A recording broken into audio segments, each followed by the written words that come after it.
Hi guys, sorry I had to switch streams.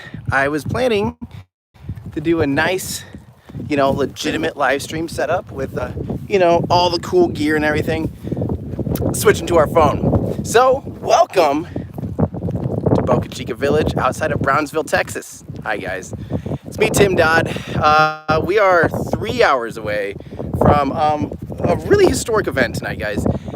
Every year, this is like our, keynote speech about how humans are going to become an interplanetary species. And these are always done by, of course, CEO and head designer, co-founder of SpaceX, Elon Musk.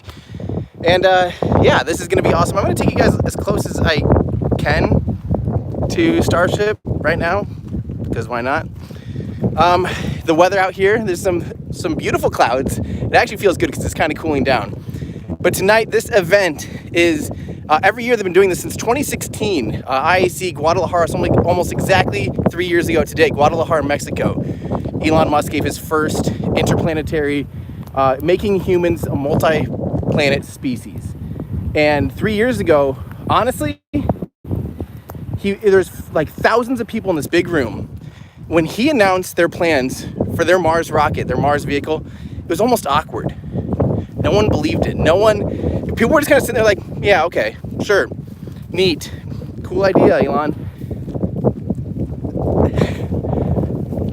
Now I'm walking in the middle of nowhere, literally walking up to a prototype Mars rocket. Look at this. This is happening. This is utterly insane. I mean, I can't tell you how unbelievable this thing is.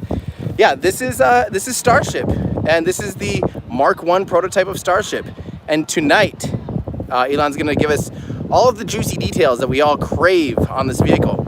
And honestly, like, seeing this in real life, I was just out here 1 month ago. 1 month ago today, I was standing literally right here. And there was just a tube and then like a pointy version of a tube, like a truncated tube or something, or not truncated, just a pointy tube, and that's all it was. Now we have a vehicle with bulkheads, with actual tankage, with landing leg fairings, with giant flappy finny air brakey things that I'm going to start calling Elonerons. Right here, right freaking here, right behind me. This thing is 9 meters wide, 50 meters tall. It's hard to believe. It's hard to when you see it in person. Oh, look, you can actually see some actuating flap gear. I'm going to try turning this around here so you guys can take a peek.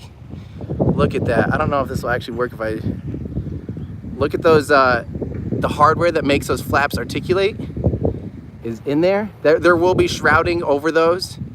Let's kind of go down a little bit.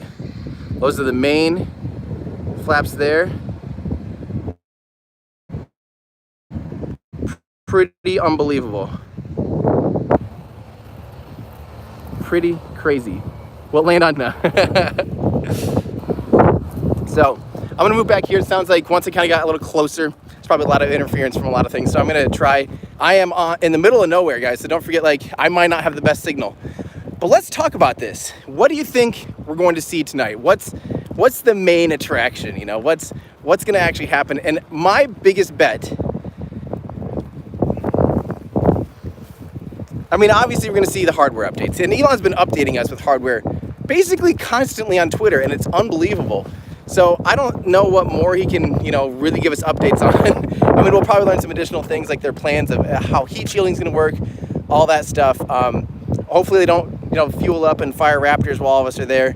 But I think for the most part, we have a pretty good understanding of how this vehicle is going to work. What I'm more curious about is how many flights are they going to try and do with this thing? Will it only fly once? Will it fly twice? Will it fly 3 times? If all goes well, what's the plan? Will it go orbital? Will they stack it on super heavy booster if everything goes well with its first belly flop maneuver? Because that's the biggest thing of this thing. One of the first flights. So my guess would be he's going to give us the thing, like, in 1 month, we plan to actually light this thing into a small hover and then land it right back where it is. That's my guess. Then after that, kind of like the Starhopper's first hop, just to make sure all the systems are good, make sure the tankage is good, make sure the Raptors all fire okay. all of that stuff. I think we'll go from that into, I'm just trying to fix something here real quick. We're gonna go from that into, I think the next step will be maybe even the high one then, the 20-kilometer altitude flight. You know, that's 60,000 feet. Is it 20,000 feet or is it 20,000 kilometers that they're aiming for? But once it does that, like that could be very soon. Like the second flight of this thing would be 20,000 kilometer flight, which is insane. 12 miles, yeah, exactly. So 20,000. So that's 66,000 feet. That's twice as high as an airliner. And that's going to be probably its like second or third flight. It's going to go up like this, and then it's, yeah, I did drop something on purpose. There was a camera mounted here, and it's slung. Don't worry about it. It's going to go up 20,000 kilometers, and it's going to go horizontal to the horizon. Basically, it's going to fly flat. It's going to fall on its belly, and it's going to come back in belly first. And then the key is, and this is what this thing's probably going to be practicing. This and Mark II are probably going to be practicing that maneuver, because the later they flip. 20,000 meters. You're right, 20 kilometers. You're exactly right. I do keep saying 20,000 kilometers. 20,000 meters, 20 kilometers. So what's going to happen is they want to do that flip down maneuver as late as possible, because when it's belly flopping like that, it scrubs off a lot of velocity all on its own. Like it does it just by belly flopping. It just will bleed off speed in the atmosphere. So they actually want to keep it in that horizontal, or belly flopping first position. So it has this, the drag coefficient makes it so it slows down as much as possible. And then as late as they can, they're probably going to be tweaking that, trying to flip it down, tail down, and landing similar to very similar to a Falcon 9. And that's going to be something to see. And so the first time they do that, they'll probably be pretty conservative. They'll probably do that flip pretty early into a pretty typical thing. But eventually, we're going to see that thing getting, more and more daring with that maneuver, like doing that flip as late as possible, because the later they do it, the more efficient, the less they have to fire those engines. So, I think that's going to be great. That's going to be amazing. So that's what we can expect from this vehicle. We can expect them to hone in on it and really just absolutely knock it out of the park, right? And make that maneuver better and better. And I'm guessing we'll see updates on what that will look like. Then we're going to see, what's after that. Maybe it'll be super heavy stuff. And I'm guessing super heavy. This is my guess, my personal speculation would be, I have a hard time picturing them doing super heavy from here, because we are only 5 miles away from South Padre Island.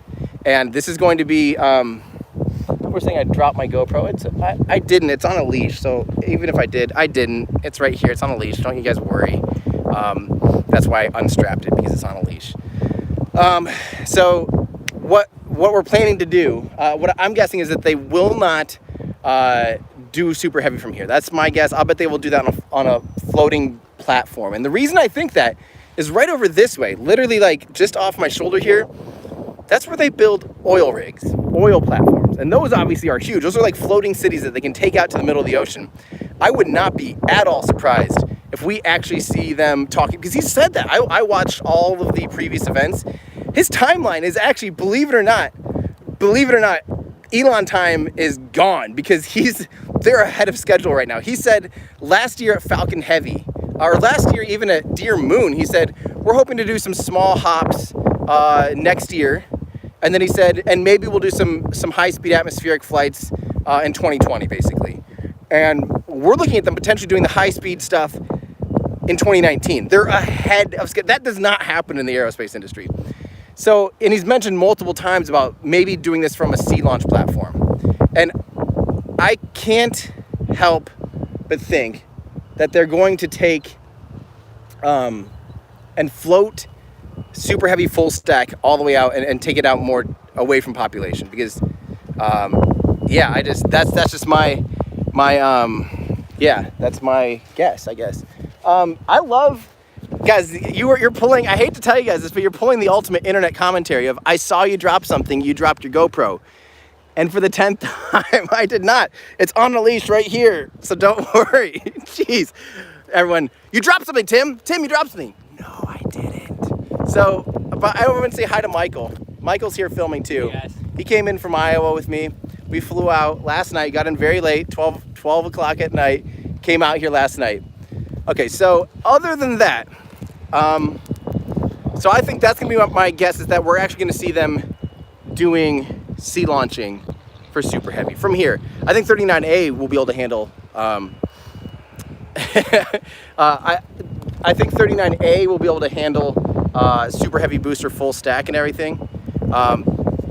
Yeah, I think that's going to be the next step for sure. So let's see. What else? What else is out here? It's just seeing this in real life. I can't even tell you. I can't even express what it feels like to be standing here right now. What questions do you guys have? Yeah, there is not much out here. There's a windbreaker. There's another building. There's a couple tents. There's, of course, Starhopper at Mark 1. And over this way, there's actually solar farms. So this is, that's Maria's house. That's where Lab Padre's camera is right over here. Then these are the tracking cameras in a solar farm. And way back behind those, basically a mile and a half, that's where Starhopper is. That's where the actual hopping happens. Yeah. And people were asking if it's tied down. I think it's bolted to the ground. I think they have it bolted some way on like a concrete pad or something, because it seems to be very, very, very sturdy. Are they moving that crane out of the way? That'd be, yeah, they've got some big hardware out here. They're building rockets just in the field. I definitely have to say that part of the reminder, people are like, why are they building out in the middle of nowhere? Don't forget, guys, if this thing's going to Mars, it's going to be sitting there on the surface for a year, outside of environmental impact, outside of a control. There's not going to be an environmentally controlled hangar on the surface of Mars that they can pull this thing into. Airliners don't typically, of course, they can pull into hangars, but for the most part, like, look at how many jetliners and airliners and fighter jets literally sit out in the middle of an airfield, and they repair them out in the middle of the airfield. They're serviceable in the middle of the airfield. They aren't always in a strict environmentally controlled thing. Why not start learning how to build rockets in that same kind of willy-nilly, let's fix it with a hammer and a grinder angle and a welder, an angle grinder and a welder. Like that's this attitude, is that this thing is a different beast. It's not some fragile little, ooh, careful, don't drop it. This is if it's gonna go to Mars, it's got to be able to handle that kind of stuff. It's got to be able to handle high, landing speeds and all that stuff. This is a tricky thing. So yeah, people are undoubtedly, like, they're skeptical. But did you see Starhopper? Starhopper was put together in like 6 months by a water tower company, and it had the world's most advanced rocket engine ever attached to the bottom of it, and it flew. It got a little dicey, but that was serial number like 7 for that Raptor engine, and that's nothing compared to the whole production ramp up. Once they're getting this thing going, Raptor will be, think about Merlin in the early days. Merlin back in the day was probably not very reliable either, and now, yeah, now it's no problem. Hey, I have some super chats. Thank you guys. Let me answer. Let's see. Keegan says, huge fan, love your channel. Not to take away from this, but what do you think of Jim Bridenstine's tweet last night? I commented on it. I don't really talk politics, right? And unfortunately, when we talk about something like Jim Bridenstine and NASA, you are inevitably talking politics. And that tweet, the fact that it was literally aimed and included SpaceX only when talking about the commercial crew program, saying like, friendly, like, I'm all excited for tomorrow's SpaceX launch, but let's not forget that they're behind schedule, that the commercial crew program's behind schedule, something. He only talked about SpaceX, and he never once, like, to me, that was incredibly unfair. Listen, I agree that I want him to be accountable, and I really, really admire Jim Bridenstine. He's done a great job. Honestly, they have done a really good job of moving some things forward and getting some things moving. And I'm glad to see some accountability. And I want to see, I'm frustrated too at how long the commercial crew program has been taking, right? I'm with him. But you can't just call out SpaceX on that. Boeing got $1.5 or $1.7 billion more for timeline assurance on Starliner. And they're equivocally, like, they're behind schedule, further behind schedule. They have not done any kind of test flight of Starliner yet. SLS is years and years behind, billions of dollars over budget. If he's going to be calling people out, then call people out. Don't just single out SpaceX. This is private investment. This is not NASA's taxpayer. And for the most part, what's taking so long with SpaceX, Boeing, and NASA is that partnership, is that the whole certifying everything, over certifying some things in times, or really going over everything. Don't forget, there are going to be people on Starship, or on Starliner, and on Dragon 2. We want it to be safe, period. We want it to be safe. I'm 100% on board. I think NASA is doing a good job of taking their time and making sure that this thing is totally safe and, like, 21st century spacecraft. I'm for that. But you can't call out one provider and make it sound like they're the ones. How dare you guys be so far behind on Commercial Crew Program when you're also working on this in the meantime? Like, that's not fair. That was politics, and in my opinion, that was not okay. Or it's just not a good thing. But again, I admire Bridenstine. He's done an awesome job, in my opinion, and I'm glad to see some accountability in the programs. But this is, again, private investment. I think SpaceX and NASA are working as fast as that program and the set of rules and constraints that they're working within to certify stuff. They're working at that pace. It's not necessarily SpaceX's fault. They could dump all the money and time into the world, but it's not really going to go anywhere. So, yeah, I don't know. That's my opinion on that. Again, that's just my opinion. I don't like to talk politics, like I said, but sometimes you have to a little bit when they get in the way of spaceflight. Thank you guys for all of you. If I don't get a chance to see some of these, thank you guys very, very much. The whole thing has an October Sky. This is from Jordan. Thank you.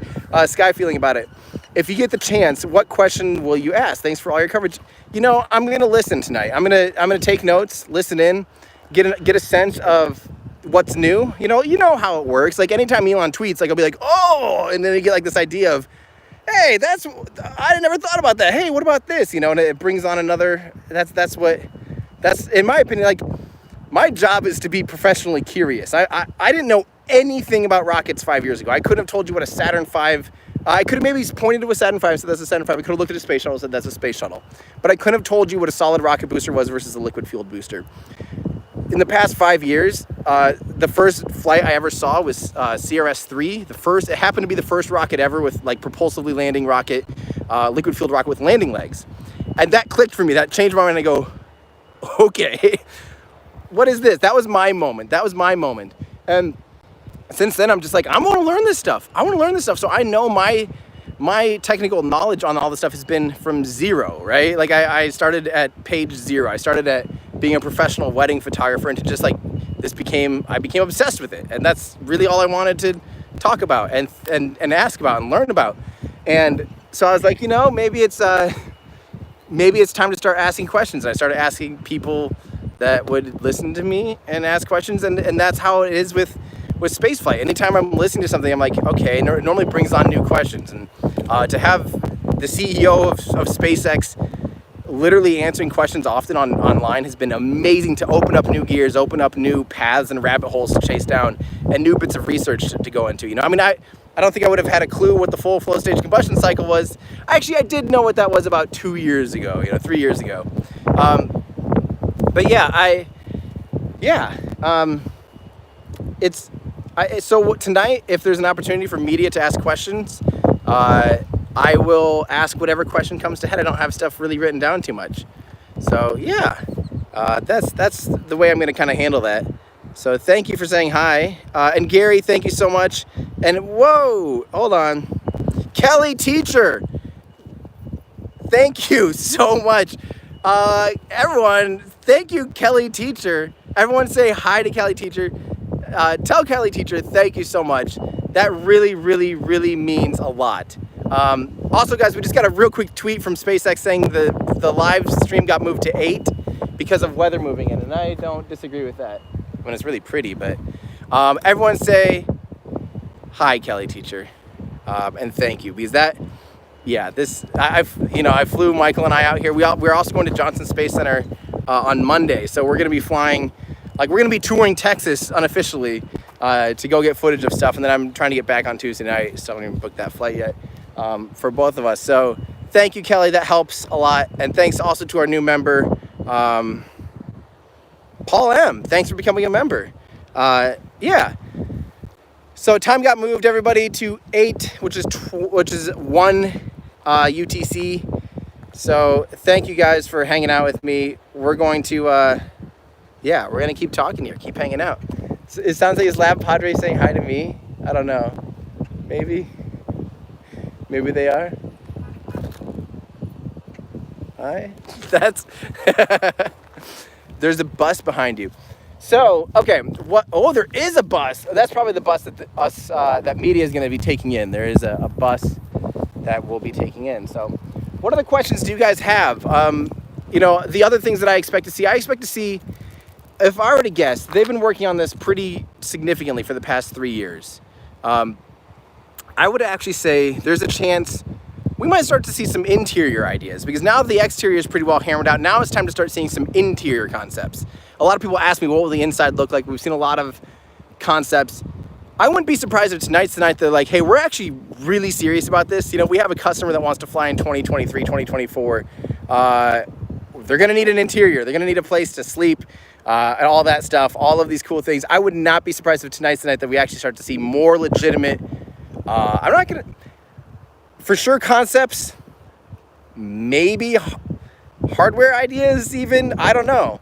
When I get closer to Starship, people are asking me to get closer. When I get closer right now, it ends up that we kind of lose signal. So I can get closer up to the fence, but the signal starts to get a little dodgy. So yeah.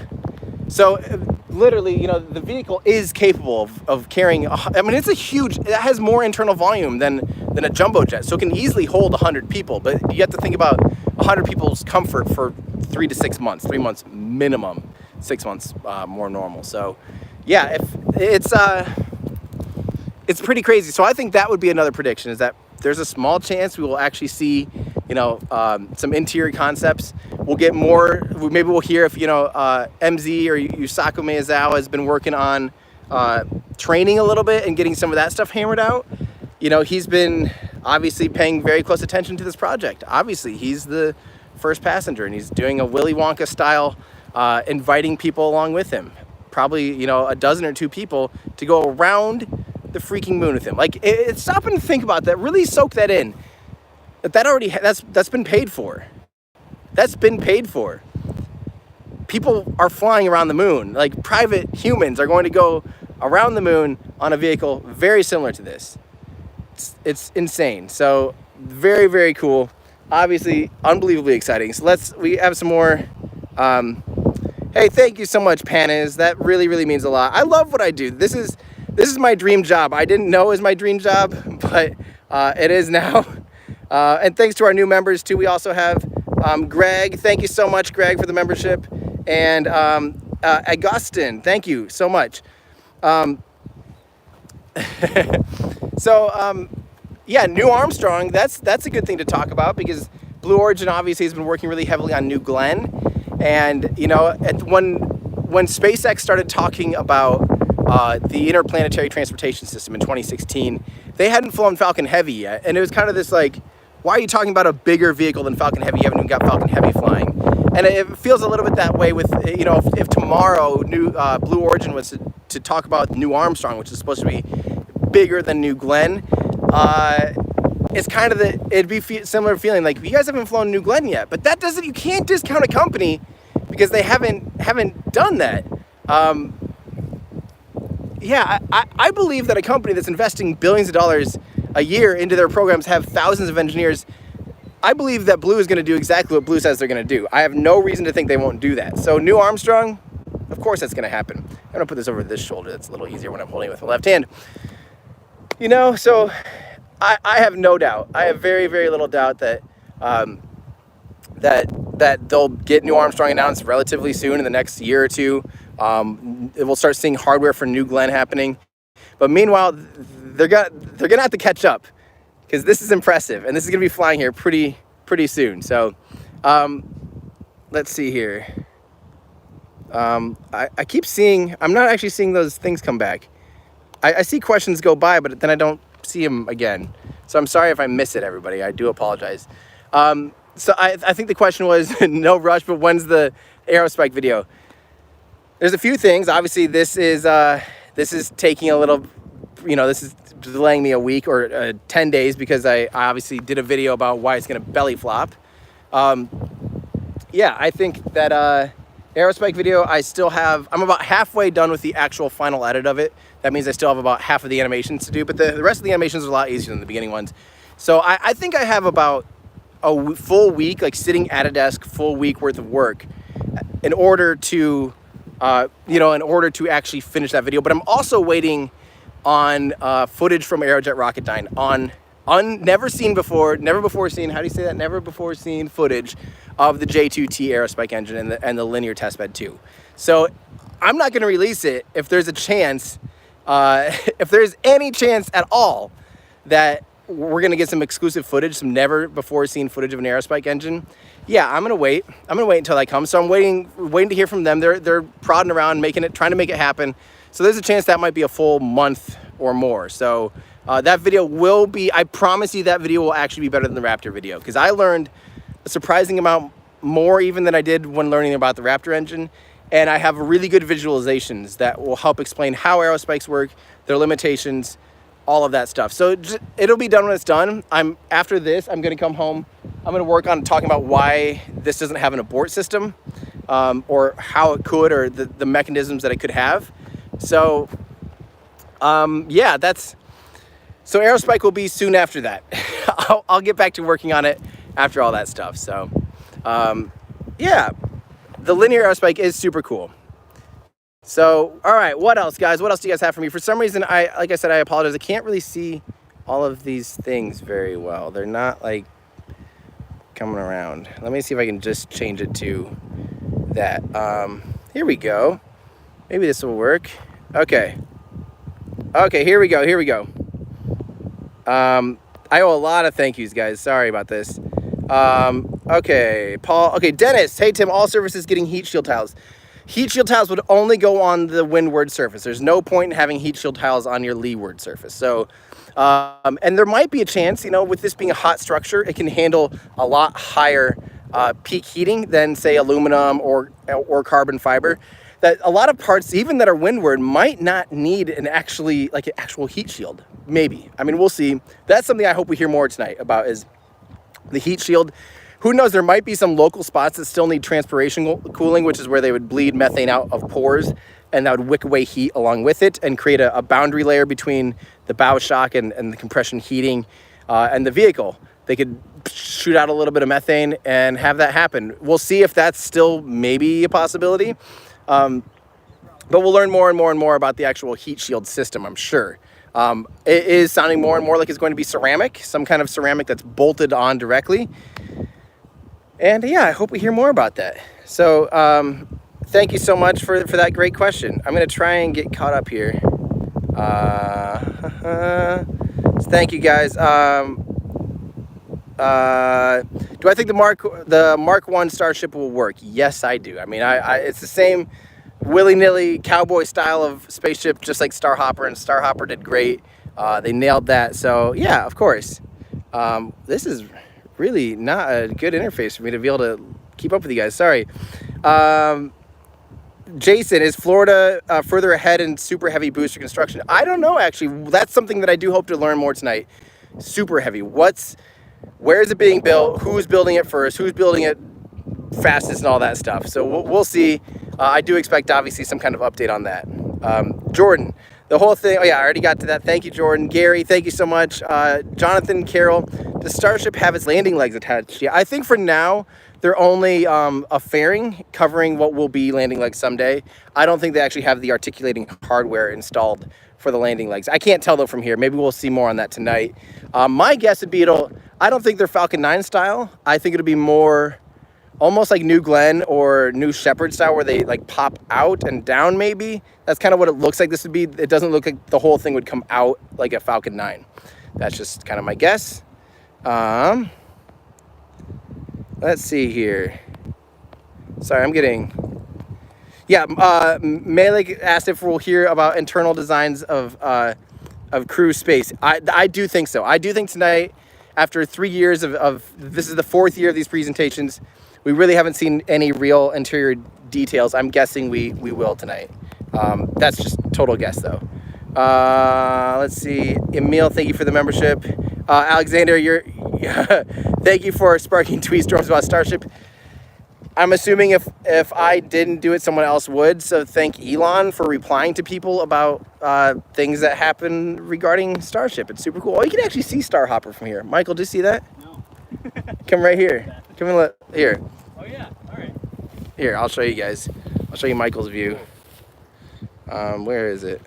Tiny now. Very, very small. Oh, hang on. Between these bushes. Right there. That's Starhopper there. Pretty nuts. Poor Starhopper. He's already out of the limelight, you know. Can't stay in it, I guess. Okay, let's see. Where are we? Ooh, trying to get caught back up with you guys.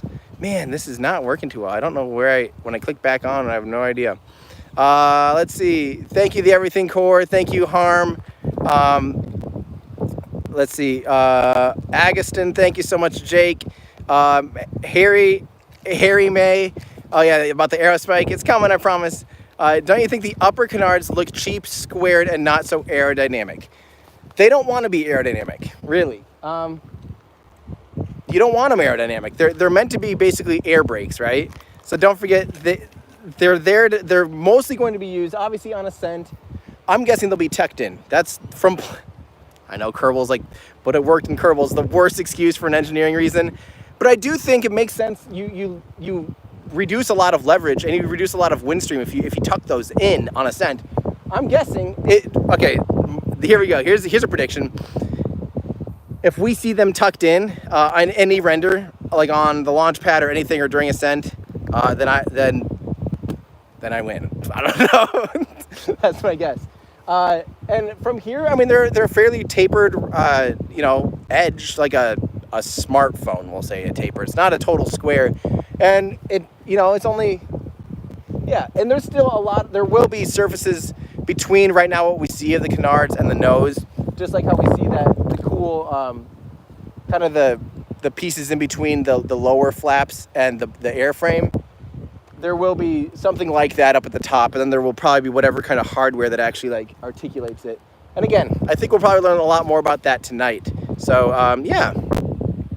And I mean, they don't need to be anything crazy. The motors need to be really strong though. And right now the welds on it are, I think, just to tack it in place until they get all the actual articulating hardware up in there. Don't forget, some of this is a little more thrown together just for the presentation. But it will be flight hardware. It will be. It's just not necessarily right now. Let's see. Havard, thank you so much. Flores, make sure to pay attention to the engines, of course, because there obviously are 3 Raptor engines underneath it as we speak. So yeah, that's something that you can't really ignore. Mark says, I'm planning a trip to see a rocket launch for the first time. What's the best way to see one, or the best place to go? Kennedy Space Center is the question. If you're making a one-time trip to see a launch, I think Kennedy Space Center is going to be your best bet. It's definitely the most frequent. Just making sure I'm not getting yelled at. Definitely the most frequent launch site. Has the most activity. There's a lot of providers out there, so there's a good chance, say, if you are trying to catch a Falcon 9 or a Falcon Heavy, there's also Atlas launches from there. Delta 4 Heavy would launch from there still. And there's obviously, that's still the busiest space complex as we speak. And with Starlink launching so many times next year, it'll continue to be a very, very, very busy place. I have what was that? Yeah, maybe having someone on the side would be great, actually. That'd be great, thank you. So I'm not saying, I already have an article actually up. The best places to watch a launch from Florida, best places to watch a rocket launch from Florida. And I have a lot of tips and tricks about how to see it. My biggest word of advice, say you want to plan it as late as you can, because as you know, launches scrub back constantly. Basically, like if a launch is slated for 3 months away, there's a good chance it could be 5 months by the time it actually, from whatever the date, the post dated, or 4 months. So you want to book your trip as late as you can. If this is like your once in a lifetime trip, book it as late as possible. I know it might incur you a little more expenses, but it has a lot better chances of you actually seeing the flight you want to see. So I would say something like, if you can book it 2 weeks out and start your trip like one day, like 24 hours before the launch is scheduled. Like if you land 24 hours before the launch is scheduled, and then give yourself like 4 or 5 days after that, because it can only move right. You'll never be like getting there and then being like, oh no, it launched the day before. Like that will never happen, but there's a really good chance, weather and other delays, that it'll get pushed backwards. So if you're trying to plan a trip to see a rocket launch, always get there basically as late as you can, because you want to err on the side of being there too long rather than being there in front of it for a week and being like, well, our last day is the day of the launch. Not a good idea. Hopefully that. So okay, Zabo Wabo says, so what you're seeing behind you is actually taller than a Falcon 9 first stage. That is correct. This thing is 50 meters tall. A Falcon 9 first stage is not even quite 45 meters tall. So it's significantly taller than a Falcon 9, and it's about 3 times wider than a Falcon 9. And a Falcon 9 is actually a big rocket. It's like, and this is only the upper stage, so you almost can compare this to like the upper stage and the fairing, or the upper stage and a Dragon capsule. Really is what you can compare this to. And in real life, that'd be about that big, like as tall as the fins, and only 3.7 meters wide, as opposed to 9 meters wide here. Plus, you got those big fins. Yeah, it's something else. By the way, I do believe that to be Elon Musk in the background. Let's just get a little. Just a little closer. Just a little closer. Maybe I should say that out loud for his own public safety, but definitely do think that's who that is. That's cool. Hi, Elon. I want to say hi, Elon. Okay, so Falcon 9. Don't forget, there's going to be a first stage. The super heavy booster is going to be below this thing, which will be at least half, so you're not even seeing the half of it. When someone say, this isn't even the half of it. This literally isn't the half of this vehicle. When it's stacked on top of a super heavy booster, it's going to be absolutely enormous. Like it's going to be, so in general, like the Falcon 9, the first stage is 45 meters tall. The whole thing is, 70 meters tall to the tip of the fairing. So, 2/3 of the rocket is that first stage. And the 1/3 is the upper stage. Now, I think this is going to be a little more. This might be like 2/5, and then 3/5 of the total height would be, the actual booster, which, I don't know, someone do the math there. Something like, I'm guessing it'll be about 130 meters fully stacked. 125, 130 meters fully stacked. And this is currently 50 meters. So it's going to be enormous. And this is the baby version. This is the little tiny baby version. When this thing is totally ready to go, once this whole system's proven out, once they know how the heat shield works, once they know how re-entry works, once they know, how reliable the Raptor engines are, how to, vacuum optimize the efficiency, really get those heat shields nailed down, controlled re-entry, interplanetary velocities, and aero braking on Mars, aero braking on Earth, and all the landing stuff, they're going to start growing this thing. This is just the beginning of this vehicle. 9 meters is just the start of the Starship program. It originally was meant to be 12 meters. They scaled it down so they could probably rapidly iterate this thing and actually have it ready faster than anyone thought, or beginning to actually be prototyped and developed faster than anyone thought.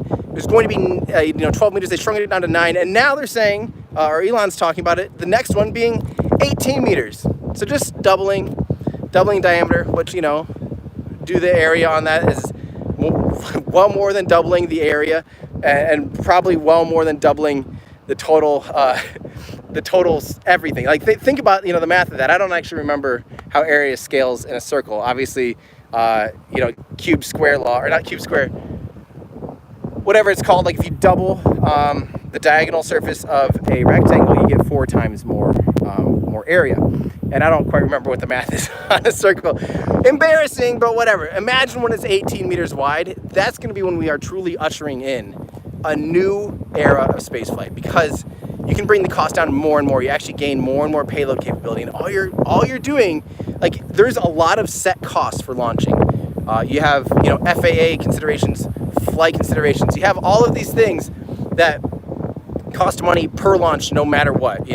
Radar tracking, the range safety, all of these things. And if you can put more mass into space during that launch window, even your crew, your ground crew, you have ground crew that you're paying. You have, the people that are paying to, run the mission control and all that stuff. So the crazy thing is, sorry, I'm trying to, is the flow and nozzle regen subsonic? Yes, I believe so. We'll talk more about that in a second. Good question. So if you can so you can actually start to make your costs lower and lower and lower just by scaling up the vehicle. There's definitely like a sunk cost to every flight, and by making a larger vehicle that can put more in space during that same flight, you're mostly just paying for fuel. And if your fuel costs say double, but your payload doubles with it, we'll just make up some numbers. We'll say your payload doubles with your fuel cost, which I don't know if it does. I don't know if that scales linear like that, but say it does. You're going to save money just because of all these sunk costs of each launch. So it'll start to shift the industry even more and more and more. And that's what's really exciting. I did see someone ask, how is Elon paying for this? Well, don't forget, SpaceX is a private company. Yes, they have military contracts. Yes, they have a lot of NASA contracts, a lot of NASA funding. But what they're doing here is mostly private money. And that's why private investment-wise, they get paid by, say, SES, Iridium, by all these different, Tycom, all these different providers to put they're a launch service provider. They're a UPS truck. That's all they're doing, really. And they make money off of doing that, right? That's how they're a profitable company. They are not just some government agency, and they're not entirely government funded. Yes, they have some government contracts, Air Force, defense contracts, things like that. But they're not, this is mostly being funded by their internal money and by external investments. They do have private investors.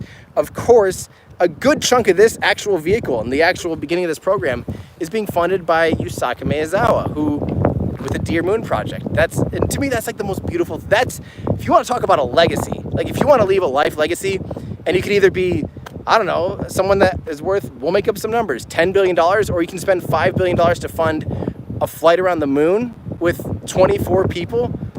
Come on. Now that's how you get your name in the history books. That's how you inspire a generation. That's how you change humanity and work on focusing society on what's important. And in my opinion, we have a lot of problems that can actually be solved through the aerospace industry. I know that sounds weird. I know people are like, well, why wouldn't you spend $5 billion to solve world hunger? How do you solve world hunger? How do you solve world hunger? I don't know. But you know what I do know is if you spend $5 billion to get yourself to Mars and you learn how to have humans live on the surface of Mars where there's no food, no water, no restrooms, no climate control, no climate that's suitable for human life, no atmosphere, and you have to grow your own food and all that stuff, guess what? I bet you a lot of that technology trickles down. Sometimes you have to have a different problem. You have to attack it from a different way in order to solve problems here on Earth terrestrially. And I know that seems ridiculous. And I know some people will be like, you might as well just divvy out $5 billion. That doesn't do anything. That we just keep solving the problem from the same situation that we have. If we can invest in technology, invest in education, and have a new generation of people that are ready to actually become engineers and programmers and welders and working on cleaning the floors of the factory because you're sending humans into interplanetary space and doing things for the planet that would be that's vital, because if we could get wiped out by an asteroid tomorrow, we also will run out of resources here on this planet at some point, and moving into space is honestly, it is the next step. I know that sounds absurd, but it's absolutely true. Just like, why did we come to, why did we cross a stream in the first place to go over to over there? You had to learn how to swim. That's kind of dangerous. Then we learned, maybe we could tie a log together and make a little canoe. Cool, now we can cross a little bit bigger stream and kind of keep going out and exploring that. Then we learned how to make ships, and actually go and explore new places, find new things and places to live that were at some point kind of inhabitable. And then we learned how to totally do that. And then we learned how to fly. And then after we did that, we shrunk the size of our planet to the point where humans can be, all over the planet now, and you can go to the other side of the world within a day now. It's crazy. We're interconnected more than you'd ever know. But now the next step beyond that is getting humans off of this planet. And this is Tim Dodd getting a little bit cheesy on you guys, but to me, that's what matters. Because right now we still have borders. We have borders everywhere. I live currently in a city called Waterloo, Iowa, and there's a town right next door, Cedar Falls, where I grew up. And Cedar Falls and Waterloo, it's always this weird rivalry. You live in Cedar Falls, you live in Waterloo. It's this thing. Okay, but then all of a sudden if you go, hey, wait, we're from Iowa. What about Missouri? Oh, Missourians suck, It's what? And then You take that and you go, wait, but we're all Americans, and America's better than whatever, right? It's this weird tribalism that us humans tend to have. Well, guess what? When you go to space, we all share a border, and the whole little dot in the sky that's just suspended in the middle of nothing, that's our home. That's the border we all share. That's all of us going out as humans and exploring together. We're a single species. We're no longer, this race or that race, this community, that community, this state, this country. We're humans from Earth going out and exploring new places together. And to me, that's what I'm talking about. That's what matters. In 100 years, 200 years, this is going to be the same as, this is going to be the next big generational leap. That's what matters, And this is the start of it. This is literally the start of it. Like that's not some joke. This is the actual hardware start to something that is designed to take humans off this planet. That we've never built a rocket that has that goal in mind from the get-go. How do you get humans off this planet and onto other planets where you can refuel and keep going deeper into the solar system? Keep going, live on the moon, live on Mars, learn how to live in these inhabitable environments, send up more mass than ever before where we can actually make a habitable giant space station, like a needle cylinder or something like that, where humans can actually live off the planet and use, the sun's energy as to power everything. And this is the start of that. This is the start of that. And that just gets me so excited. To me, that's worth it 10 times over. Like, forget all the petty little problems in politics that we're dealing with right now. If there was a life-ending extinction event asteroid that came right now, I don't think anyone's going to care about what our taxes are. I don't think anyone's going to care even about, what president we have, X, Y, and Z. That stuff's not going to matter at all, because all of a sudden, all of that becomes very, very, very petty when you're talking about every human in the entire planet going bye-bye. And to me, this is how we do that as a species. We have to be able to have the capability to get off of this planet, to be able to stop asteroids and things like that. It's just crazy. That's true. Alexander says there may be Earthlings versus Martians rivalry someday. Naturally, because of our tribalistic attitude, I guarantee that's the next step. But we'll solve that problem when we get there. Maybe someday it'll be, solar system versus that solar system, or Milky Way versus Andromeda, and I'm okay with that. One problem at a time, though, right? I'm sorry, these super chats, I can't really read any of them. Josh Melnick wants to know what I do for a living. I teach rocket science on YouTube for a living, even though I'm not qualified to do any of that. But that's kind of the whole point, is that 5 years ago I didn't know anything. I didn't know anything about the full flow stage combustion cycle engine. I didn't know what the difference between a liquid fueled rocket booster was and a solid rocket booster. I didn't know. And my learning process, because I've gone through that journey and I've learned all of the little intricacies, not all of them at all. I'm still like Dunning-Kruger effect. I'm at I think I'm at the bottom of the Dunning-Kruger effect, where I'm realizing I know nothing about anything, but I know just enough to be an idiot about stuff, and that's the point, is I'm still fresh enough to this. I didn't spend 6 years working on a PhD in some little area of fluid dynamics, and nothing against those people, because we need you. Oh, dear God, do we need people to do that stuff. But the point is, they are bringing in Falcon. Yes! Falcon. They're literally hoisting Falcon 1 up right here. I've never seen Falcon 1 in person. That is the only Falcon 1 in existence. Look at that. That is so cool. Hold on, I'm going to try and stand nice and still for you guys and zoom in a little bit. Look at that. Falcon 1, 11 years ago today, the fourth flight of Falcon 1 made it so all of this is possible. Let me give you a little story. Kwajalein Island in the middle of the Pacific Ocean. Elon Musk and a small handful of other engineers tried to lower the cost of spaceflight by making hardware less expensive and getting things into orbit cheaper than anyone has before. And they did it using what they thought was going to be the cheapest way to get things into space, with the Falcon 1 rocket. By the way, guys, yeah, and that's the Falcon 1. It has a single Merlin engine. It had a Kestrel upper stage, a pressure-fed, vacuum-optimized RP1 engine. And then of course it uses the Merlin engine, but it was a Merlin 1A and eventually a Merlin, I don't remember if the 1C made it onto the Falcon 1 or not. But the first 3 flights all failed. They literally were down to like $0, $0 US, like period. And they had spent it all on the 4th Falcon 1 flight. And luckily today, 11 years ago, that Falcon 1 actually made it into orbit, and it was the first private company on private funding to put something into orbit. And it actually had a payload capability of about 500 kilograms. It was a decent sized small sat launcher. And then the plans were to do like a Merlin or a Falcon 1E, and then a Falcon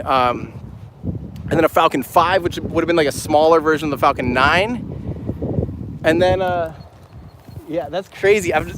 We're seeing Falcon 1 right now. That's so nuts. Being propped up as we speak. That's going to be eventually hung up inside Hawthorne. Maybe it was. I haven't seen it inside the Hawthorne headquarters at all. But there's plans for it to be in the hallway at some point.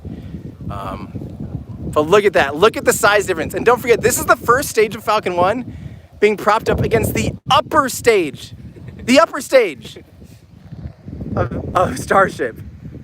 That is so epic. And that Merlin attached to the bottom of it with its, I think it's a 1C. So I'm trying to hold it as still as I can for you guys. That is so awesome. So it really all started right there. Right there. And then what SpaceX did at the time, people thought was the dumbest thing in the world. They scrapped a rocket that was fully developed, fully operational, the Falcon 1. They had one ready to go. They had customers lined up on it. And they said, you know what, screw this. We're going to go and develop the Falcon 9. And people were like, what are you? No, that is so dumb. Falcon 9 was, you know, it's like 20 times more capable, basically. And a significantly bigger rocket. We're talking about a little thing like this to something that's, you know, 5 times taller or whatever it is, and substantially bigger, more complicated vehicle with 9 Merlin engines on the first stage instead of 1, and then a Merlin vacuum optimized upper stage.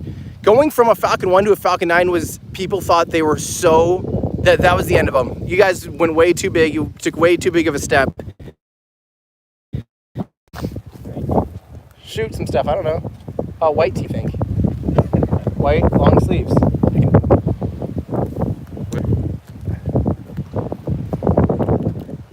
Come on, guys, give me a second here. In the t-shirt. No, way over to the right.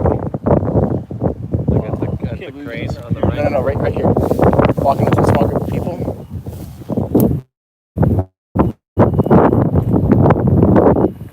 Oh, I don't know if you guys are still there or not. Oh yeah. Yeah. Yep. So anyway, that's the Falcon 1 rant. Is that sunk cost fallacy? They did not dive into that. Yeah, so that's what they did here, because people thought they were insane for trying to go from a Falcon 9, Falcon Heavy. They just developed the Falcon 9, Falcon Heavy. They got Block 5 running, and all of a sudden they're talking about going bigger and more unbelievably big, going another leap up. And that's exactly what they did. They ended up going from little Falcon 9 to boom, Starship. So it's that same evolution we're seeing. Falcon 1, Falcon 9, whoa, you can't do that. Falcon 9's good. Oh, now, whoa, Falcon, Starship. Hey, look who it is. It's Jack. Hey, man. Welcome. Guys, a day ago, Jack had no idea. He had no idea he was going to be out here. And now here he is. I can't believe it. Thank you to all my patrons. Thank you, Boston. Thank you, Jim. You're welcome. We got you here, didn't we? We did it. So, yeah, so it's happening, guys. It is absolutely, yeah. I have all this backpack stuff, and I'm just streaming on the live view setup. Totally bonked. Everything bonked on my live view setup. So just so you know, yeah, really. So just so you guys know, I literally ended up switching to my cell phone. I was trying to do a live stream with this fancy setup, with this fancy backpack, live view, bonded unit where I have 4 cell phones, blah, blah, blah, blah, and it just plain did not work out here. Like, stuff gets weird. It's so humid out here that stuff just stops working. So, yeah. So let's talk about, someone just asked, Falcon 1 compared to Electron. Very, very similar, but Falcon 1 actually I think Falcon 1 ended up having 1,000 kilometers, 1,000 kilograms of payload capability. So I think it's about 4 times more capable to low Earth orbit than the Electron is too. So it's a substantially capable little rocket, a great size small sat rocket. So yeah, it's so surreal being here. What are your thoughts right now, Jack? You just rolled in and now you're seeing, remember a month ago when this was a 2? Yeah. I mean, seeing it stacked is crazy. I never expected to. I knew it was going to be crazy when it was stacked fully, but it's insanely huge. Seeing it next to Falcon 1 is nuts. 11 years ago today, right? Yeah, 11 years ago. Falcon 1 had its first successful flight, and we are now witnessing what we hope is future space flight next to, you know, SpaceX's first step. If that's not a motivational image for you, like where we've been and where we're going kind of thing, like that. It's that just warms, 11 11 years too. Warms my heart. And also, say hi, Austin. Everyone say hi that's here. Hey. Austin Bernard, Hey guys, how's it going? Trevor. If you're not following Austin, follow Austin. Yeah, Austin's awesome. Austin's been out here all the time. So is Gene. Gene from South Padre. Padre. As Padre. Let's go. He's, if you want to learn how to surf, Gene's the guy to do it. He's the man. Gene. Hey, he got me surfing. He got me surfing right away. Of course, Trevor Mallman. Get you surfing right away. Then Yeah, if he could get me surfing right away, anybody can surf. And then Michael Bowden, he's with me because he's got a cool shirt. That's why he's here. But guys, we are now. What is it now? It's 3 more hours because they changed it to 8 o'clock. So we're in a hold, weather hold. Although it's looking nice now. Look at that, blue skies. Guys, I'm sorry. Get these things. Thomas Bolden. Everybody say thank you, Thomas Bolden. Thanks, Thomas. That's awesome. Thank you so much. That really, really means a lot. That helps all of this stuff. Oh, here's that sun. This weather, like the lighting and the storm lighting is amazing. Absolutely. Hey! Andy! Yeah, the whole party's here now, guys. We're all getting ready. These photos are unreal. Yeah, I did. Andy, how are you? Good to see you. Hanging out. So, yeah, we're 3 hours away from actually seeing this thing launch. So just to review, because I feel like I've been talking for way too long, and I'm kind of tired of talking, and I'm ready to just get some water and hang out, take some pictures, do some video. Here's the rundown. Starship, next generation rocket. This is the prototype, the first version that could leave our atmosphere and maybe someday get to orbit if it's attached to a super heavy booster. But it is a high velocity, high speed, supersonic test vehicle. It's going to be practicing a crazy belly first re-entry and belly first landing procedure that then will have to go from going on its belly to tail down, doing a propulsive landing, which enables it to land on any planetary body. This is the evolution of what we've publicly been seeing for 4 years. 4 years ago, this is the 4th year of doing it. 3 years ago, basically almost today again, was IAC 2016 in Guadalajara, Mexico, where they showed off the interplanetary transportation system. And that was a 12-meter wide vehicle, and they gave us the rundown, the smackdown of like, this is what we're working on. And now we've seen that evolve each year, almost to the behest of people saying like, do they know what they're doing? But SpaceX rapidly iterates, and we're finally seeing it slow down enough, and then being confident enough that they're actually building hardware. Once they were building hardware, boom, here it is. This is actually, that's actually the hardware, the first bit of hardware that's really flying with 3 Raptor engines that are full flow stage combustion cycle rocket engines. That they're methane powered. That means that it has no spent exhaust. All bits of propellant, fuel and oxidizer is burnt up in the pre-burners, spins turbines, the enthalpy wasted spinning the turbines, spins the pumps, and all of that high pressure pumps end up putting the highest amount of pressure into the combustion chamber ever, which then can produce, essentially you can extract the most amount of power from propellant as ever before, ever. There's 3 of those babies strapped onto this. Whether or not they're flight ready, we'll probably learn tonight. I don't think they're flight ready because it says not flight ready or whatever, like not flight hardware, not remove before flight, but not flight hardware, which probably just means it hasn't been through the full testing phase, is what we're kind of speculating and assuming. So we're seeing that. That's what this is. Tonight, I'm guessing we might see more plans about how they're going to launch this thing in particular, what they're going to do with Mark II out in Cocoa. They're going to move it to Kennedy Space. So we're going to see their plans for 39A, most likely. We're We're going to see the plans on how they're going to get super heavy to 39A, how they're going to build a launch pad at 39A outside of the main pad. We're probably going to see if they plan to do sea launch at all from out here, because my guess is, just based on how close we are to everything, my guess is they'll probably end up doing super heavy flights from here on a floating platform. Another reason for that speculation is just over here they build oil rigs, and oil rigs would, if that's where they build them, it's a nice place to have them custom make you a floating launch pad. I'm also guessing we're going to start seeing some interior designs, concepts. If they're really going to blow us away hardware, seeing Falcon 1 here, my guess is they're going to focus on, like, look at how far we've come. We're not kidding, because I need to reiterate, I was at IAC 3 years ago.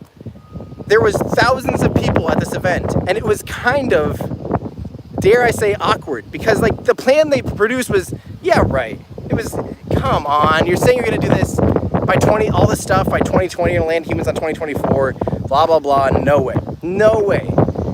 And the attitude, even for me, has flipped a lot. Like, this is becoming like pandemonium, because now we're seeing hardware be built that's going to be testing out some of these key architectural designs and features, including, stainless steel, liquid methane, methalox, again, full flow stage combustion cycle engines that are extremely advanced. Those ailerons, or the big body flappy, finny, air brakey things, that re-entry procedure.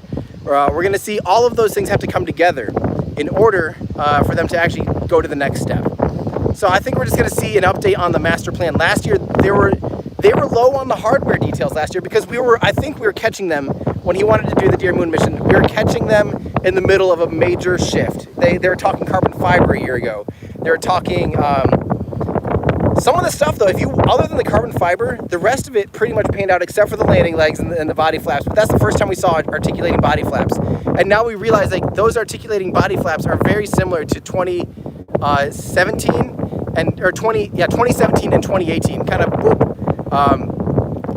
That's just kind of what we're seeing. So that's where we're at today, guys. I'm probably going to wrap it up here, because I've been yabbing around for too long. Maybe if there's more time, if you guys have more questions, I'll answer a few more questions later on. But that's what I think we're going to see tonight, and I couldn't be more excited. I think it's going to be an incredible night. I'll try and live stream afterwards if I can, but I might just soak it in and enjoy it. We're going to be producing a lot of footage. We're going to be trying to get a whole, like, wrap-up event, and then I will give a rundown, hopefully tonight afterwards, give you guys a rundown on what we did learn.